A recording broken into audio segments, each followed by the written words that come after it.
We used to have some trees at the bottom of the garden, and they were lendi. They were just these big, not pine trees or anything, but there were 4 of them, and they took up a lot of room, but hey, they were in the garden.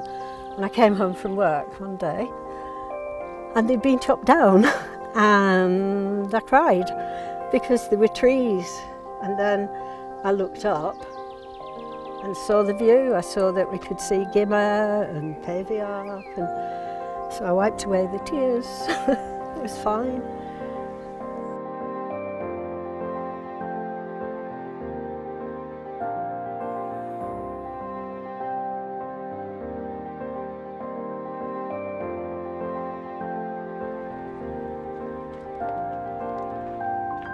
I'm a climber, I call myself a climber now. I feel that I am a climber, and I'll just climb until I can't.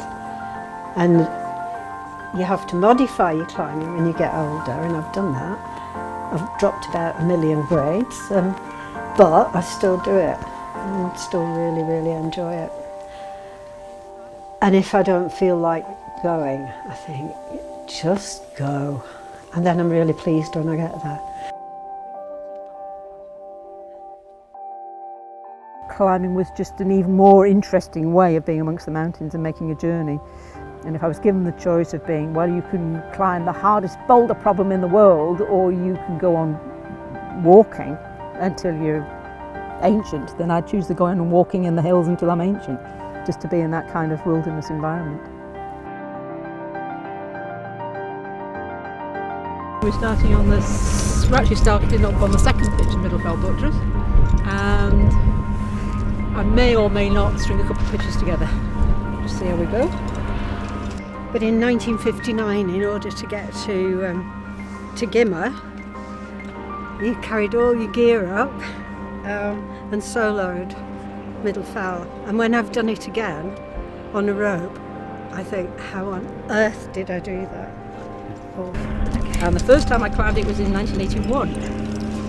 My first ever lead.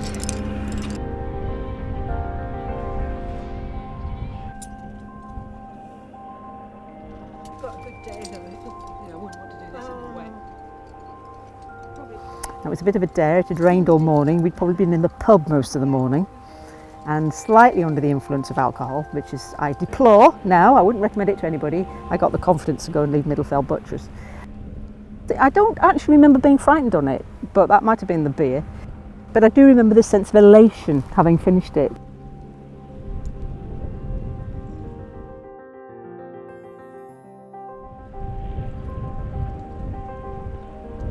I had my plimsolls on, black pumps that you did your gym in, so they were gym shoes. Didn't have any rock boots or anything like that then. But I was still tied onto the end of the rope. We didn't have harnesses.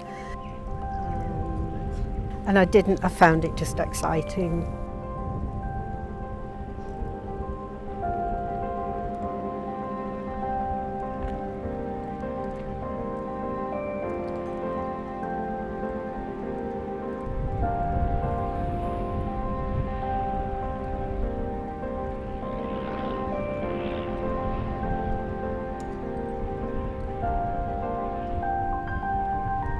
If part of why you want to climb is to know what you can do as an individual, to be dependent on your own resources and to get away from it, to get away from the everyday and really be sort of, it sounds corny, but be part of nature, then the high crags in the lakes are places you really should explore.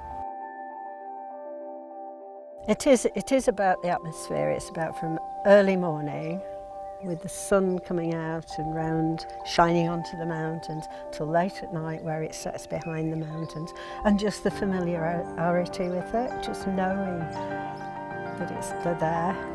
Langdale Pikes are there and they'll always be there, you know.